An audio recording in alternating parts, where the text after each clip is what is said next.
ఈరోజు నేను కర్నూలు వరకు వెళ్తున్న తుంగభద్ర ఎక్స్ప్రెస్లో అలాగే వెళ్తుంటే పచ్చటి పొలాల మధ్యలో పంట పొలాల మధ్యలో వెళ్తున్న ట్రైన్ను చూసి కొద్దిగా వీడియో తీద్దామని తీస్తున్నా. అలాగే మార్గ మధ్యంలో మనకు తెలంగాణ తిరుపతి అని పిలుచుకునే మన్యంకొండ శ్రీ లక్ష్మీ వెంకటేశ్వర స్వామి దేవస్థానం కనిపిస్తుంది. ఈ రైల్వే ట్రాక్ నుంచి ఒక 6 కిలోమీటర్ దూరంలో ఉంటుంది. ఇక్కడ మన్యంకొండ అనే స్టేషన్ ఉంటుంది. ఆ స్టేషన్లో దిగి కూడా వెళ్ళవచ్చు. అలాగే మదనాపురం అంటే వనపర్తి రోడ్డును మదనాపురం అంటారు. మదనాపురం నుంచి వెళ్తే ఇక్కడ కూడా కురుమూర్తి స్వామి అని ఒక కురుమూర్తి జాతర సాగుతుంది దీపావళి తర్వాత. ఇక్కడ చాలా పవిత్రమైన ఈయన కూడా కురుమూర్తి వెంకటేశ్వర స్వామి అవతారమే అని కురుమూర్తి రాయడాన్ని పిలుచుకుంటారు ఇక్కడ జనాలంతా. ఇక్కడ చాలా జాతర దీపావళి తర్వాత ఒక నెల రోజులు సాగే జాతరకు చాలామంది తరలి వస్తారు. హైదరాబాద్ నుంచి కూడా ప్రత్యేక బస్సులు ఉంటాయి. రైలుకి వచ్చే వాళ్ళు ఉంటే కూడా ఈ వనపర్తి రోడ్లో దిగి ఈ జాతరను కూడా సందర్శించవచ్చు. ఈ రైల్లో వెళ్తున్న ప్రయాణమే చెప్తున్నాం మీకు. అంటే బస్సు కన్వెంట్ ఉన్నా కూడా మనకు ఈ రైలు కూడా వెళ్తుంటుంది. ఈ రైలు మార్గం గుండా సందర్శించుకుంటూ మనం వెళ్ళవచ్చు. అలాగే చూడండి, ఇక్కడ ఎన్నో డబ్లింగ్ పనులు నడుస్తున్నాయి కనుక రైల్వే 2 లైన్లు అవుతుంది. ఇక్కడ ఇంతకుముందు అంతా సింగిల్ లైన్ ఉన్న రూట్లో 2 లైన్లు వేస్తున్నారు. నేను ముఖ్యంగా పోవడానికి కారణం ఏంటంటే మన కృష్ణానది పొంగి పొర్లుతుందని చాలామంది అన్నందుకు ఈ రైల్వే మార్గం గుండా వెళ్తే కృష్ణానది చాలాసేపు ఆ కృష్ణానది వంతెన పైన స్లోగా వెళ్ళడం జరుగుతుంది. ఆ వీడియో తీద్దామని చెప్పి పోతే అలాగే పోతున్నా ముందు చూపిస్తాం మీకు. కృష్ణానది ఇదే రూట్లో వస్తుంది. అక్కడ నుంచి వెళ్తే ఇప్పుడు దరిదాపుల్లో ఇంచుమించు మనం కృష్ణానదికి దగ్గర వచ్చాము. ఇక్కడ నుంచి ఒక జూరాల ప్రాజెక్ట్ అని ఉంటుంది. ముందు శ్రీరామ్ నగర్ అనే స్టేషన్ వస్తుంది. ఆ స్టేషన్లో దిగి కూడా జూరాల ప్రాజెక్టును సందర్శించవచ్చు. అక్కడ నుంచి ఆత్మకూరు అనే విలేజ్కి వెళ్ళి ఆత్మకూరు నుంచి గద్వాల్ వెళ్ళే బస్సులు వెళ్తే శ్రీరామ్ నగర్ నుంచి ఆత్మకూరు నుంచి గద్వాల్ వెళ్ళే బస్సు వెళ్తే ఆ జూరాల ప్రాజెక్టు మీదనే వెళ్తుంది. ఆ ప్రాజెక్టును కూడా సందర్శించుకోవచ్చు. ఇప్పుడు మన మీద ఇది చిన్న కాలువ ఉంది, ఇది కృష్ణానది కాదు, ఇది ఉప కాలువ ఉన్నట్టుంది. ఈ కాలువ నీళ్ళు కూడా వెళ్ళి కృష్ణలో కలవచ్చు. అలాగని ఇక్కడ వచ్చే స్టేషన్ ఇప్పుడు ట్రైన్ స్టేషన్ చాలా మలుపులు తిరుగుతుంది చూడండి. ట్రైన్ చాలా మలుపుల మీద వెళ్తుంది. మలుపులు ఉంటుంది. అందుకే నేను ఇక్కడ ఈ ట్రైన్ ఎంచుకోవడం జరిగింది. వెళ్ళిన తర్వాత ఇప్పుడు ఒక స్టేషన్ గుండానే మనము జూరాల ప్రాజెక్టును సందర్శించవచ్చు. అలాగే నేనైతే ఇలా ప్రయాణం చేస్తున్న చాలా నాకు ఆహ్లాదకరంగా ఉంది. ఇక్కడ వర్షం వచ్చే సూచన ఉంది. మోవడం అంటే ఏంది, వర్ష ప్రభావం ఎక్కువనందుకు నల్లటి మబ్బులు కమ్ముకున్నాయి. ఇక్కడ వర్షం పడవచ్చు. దానికి మనమేం చేయలేం కనుక నేను ఆల్రెడీ ట్రైన్లోనే ఉన్నాను. నాకు ఎలాంటి ప్రాబ్లం ఏమి ఉండదు. అది ఇక్కడ వచ్చే స్టేషన్ నుంచే వెళ్ళవచ్చు అని నేను ఇక్కడ కొంతమందిని తెలుసుకోవడం జరిగింది కనుక నేను చెప్తున్నా. ఇక్కడ నుంచి జూరాల ప్రాజెక్టు కూడా వెళ్ళవచ్చు అని చెప్పిండ్రు. అందుకని మీరు రైలు మార్గాన్ని వస్తే కూడా ఈ స్టేషన్లో దిగి ఈ స్టేషన్ ఇది ఒక తుంగభద్ర ఎక్స్ప్రెస్ కనుకనే మనకు అవైలబుల్. దీనికన్నా ముందు ఒక ప్యాసింజర్ ఉంటుంది. ఆ ప్యాసింజర్ కూడా ఇక్కడ ఆగుతుంది. ఈ ఎక్స్ప్రెస్ కూడా ఆగడం జరుగుతుంది. ఇదిగో శ్రీరామ్ నగర్ స్టేషన్ చూడండి. ఇక్కడ నుంచి ఆత్మకూరు వెళ్ళి ఆత్మకూరు నుంచి జూరాల వెళ్ళవచ్చు అంట. మళ్ళీ ఒక మలుపు రైట్ సైడ్లో ఒక మలుపు. ఇంతకుముందు లెఫ్ట్ మళ్ళీంది, మళ్ళీ ఇప్పుడు రైట్ మళ్ళీంది. అంటే ఇక్కడ వంకలు తిరిగి ఉన్న రైల్వే ట్రాక్ను చూస్తుంటే చాలా ముచ్చటేస్తుంది. పచ్చటి పొలాలు, నీటి గుంటలు, చెరువులు తలపిస్తున్నాయి ఇక్కడ. ఎందుకంటే కృష్ణానది పరివాహక ప్రాంతం కనుక కృష్ణా వాటర్ అని చెప్తారు. ఇదంతా కృష్ణానది పైన జూరాల ప్రాజెక్టు ఉండడం వల్ల ఈ నీళ్లు చాలా అభివృద్ధి చెందుతుంది.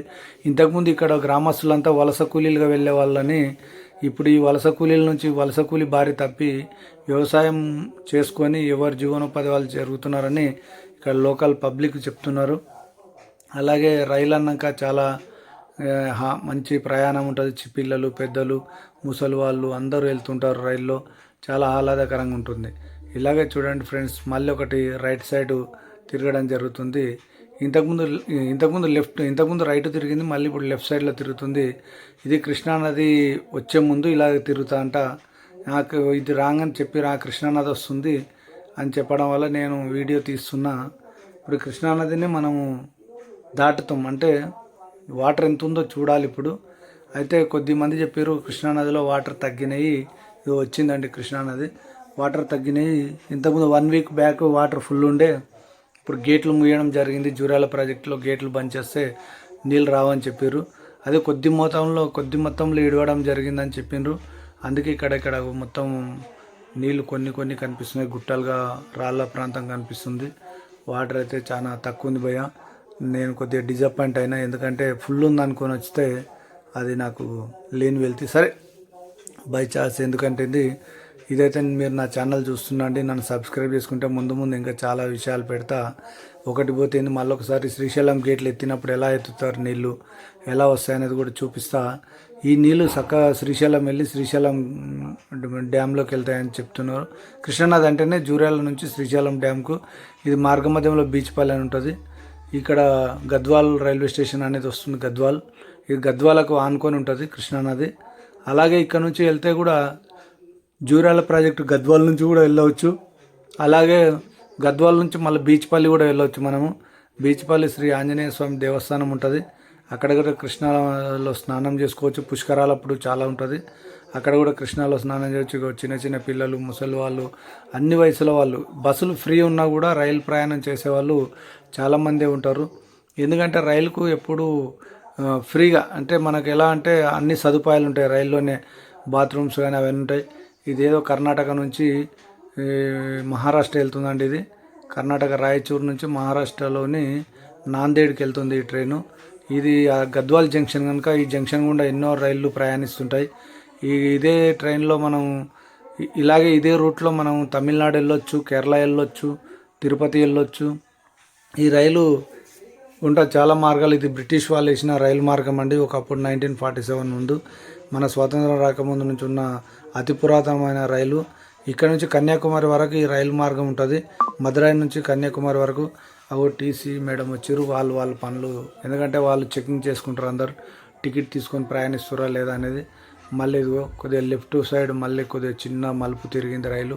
మలుపు తిరిగినప్పుడు చాలా పర్ఫెక్ట్గా మనకు రైలు మొత్తం కనిపిస్తుంది. ముందర డబ్బా నుంచి మనం ఉన్న డబ్బా వరకు. మనం లాస్ట్లో ఉన్నాం, మనకు 3-4 డబ్బాల ముందు. అది ఏఎన్ఎస్ గోదాం అండి. ఇదే రైల్వేలో వచ్చిన సరుకులు, బియ్యం, పప్పు దినుసులు అయితే ఏవైతే అక్కడ స్టాక్ చేస్తారో చూడండి. ఇక్కడనేమో వర్షాభావం తక్కువ ఉండి కొద్దిగా పంట పొలాలు అంతా ఎండినట్టు ఉన్నాయి. భిక్షకులు వారి జీవనోపాధి కోసం పైసలు అడుక్కోవడం జరుగుతుంది. ఎంత వాళ్ళు వయసు ఉండి కూడా ఇలాంటి వయసు మాలిన ఇలాంటి ఒక వయసు ఉన్న వాళ్ళు కూడా అడుక్కోవడం జరుగుతుంది. ఇక్కడ డబ్లింగ్ పనులు జరగడం వల్ల జనాలు అంతా గుడిసెలు వేసుకున్నారు. ఇగో రైలు చాలా పుంజుకుంటుంది. రైలు వేగంగా పరిగెడటం వల్ల మనకు కూడా వేగమే కనిపిస్తుంది. పచ్చని తివారీల మధ్య ఎండిపోయిన భూములలాగా ఉన్నాయి ఇక్కడ. ఎందుకంటే ఇక్కడ వర్షపాతం కొద్దిగా తక్కువ ఉంది. అంటే ఇక్కడ కృష్ణానది ఉండా కూడా ఇక్కడ అంటే గడ్డ ప్రాంతం అంటారు. హైట్లో ఉన్నందువల్ల నీరు అందలేకపోతుంది కనుక ఇక్కడ వ్యవసాయం కొద్దిగా తక్కువ ఉంది. కృష్ణానదికి అవతల పక్కనేమో వ్యవసాయం బాగుంది, ఇతల పక్కనేమో కొద్దిగా వ్యవసాయం చేయడం జరుగుతలేదు. అందుకే మొత్తం బీడు బారిన పొలాల మధ్యలోకి వెళ్ళి మనం వెళ్తున్నాము. ఇలాగే పోతే మనకు నెక్స్ట్ వచ్చేది తుంగభద్ర. ఇంచుమించు తుంగభద్ర అంటే తుంగభద్ర కన్నా ముందు తుంగభద్ర వస్తున్నారు. అలాగే మార్గ మధ్యంలో జోగులాంబ స్టేషన్ అని వస్తుంది మనకు. జోగులాంబ అంటే గద్వాల్ జోగులాంబ, అలంపూర్ జోగులాంబ అంటారు. 18 శక్తిపీఠాల్లో ఈ మాత ఒక శక్తిపీఠమే. ఈ రైల్వే స్టేషన్ నుంచి దిగి కూడా మనము జోగులాంబ అమ్మవారి టెంపుల్కి వెళ్ళవచ్చు. ఇక్కడ నుంచి 15 కిలోమీటర్ ఉంటుందని చెప్పారు. ఇక్కడ నుంచి బస్ సౌకర్యాలు కొద్దిగా తక్కువ. ఆటోలు ఉంటాయి బయట, రైల్వే స్టేషన్ బయటికి వెళ్తే ఆటోలు ఉంటాయని ఇంతకుముందు నాకు కొద్దిగా చెప్పడం జరిగింది. అదే నేను మీకు వివరిస్తున్నా. నాకు కూడా పూర్తిగా తెలియదు, నేను ఎందుకంటే ఇక్కడ ఎప్పుడు రాలేను.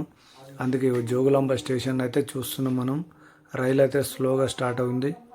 ఇక్కడ నుంచి 15 కిలోమీటర్ ఉంటుంది అంటే చెప్పారండి. అంటే 15 కిలోమీటర్ అంటే ఒక ఆటోకి ఒక మనిషికి వచ్చి 30 రూపాయలు తీసుకోవచ్చు. ఎందుకంటే ఇప్పుడు డీజిల్, పెట్రోల్ పెరగడం వల్ల కొద్దిగా రేటు కూడా పెంచడం జరుగుతుంది కనుక ఇంతకుముందు 20 ఉంటే ఇప్పుడు 30 రూపాయలు తీసుకుంటారు. జోగులాంబ స్టేషన్ అయితే బాగుంది. స్టేషన్ ఈ మధ్యలోనే మొత్తం చేయడం జరిగినట్టుంది, వరకు నీట్గా ఉంది. అందుకే దాన్ని బట్టి చూస్తే మనం స్టేషన్ చేసి ఎన్ని రోజులు అయిందని తెలుస్తుంది. అవి స్టేషన్ చూడండి, దేవాలయాన్ని సందర్శించినట్టే ఉంది. స్టేషన్లో మండపాలు అవన్నీ మన దేవాలయంలోకి వెళ్ళిన పూర్వవృతే మనకు కనిపిస్తుంది. అవి చాలా, అందుకే ఇది అలంపూర్ స్టేషన్ అని అమ్మవారి అలంపూర్ జోగులామ్మవారి పేరు మీదనే ఈ స్టేషన్ నిర్మించడం జరిగింది. బయట కూడా మంచి కమాన్, అమ్మవారి ప్రతిరూపంగా కమాన్, ఎట్లా అయితే గుళ్ళ దగ్గర కమాన్లు ఉంటాయో స్టేషన్ దగ్గర, అంటే ఇక్కడ నుంచి వెళ్ళొచ్చు, జోగులాంబకి వెళ్ళవచ్చు అనే ఒక చిహ్నంతో అది చేయడం జరిగింది.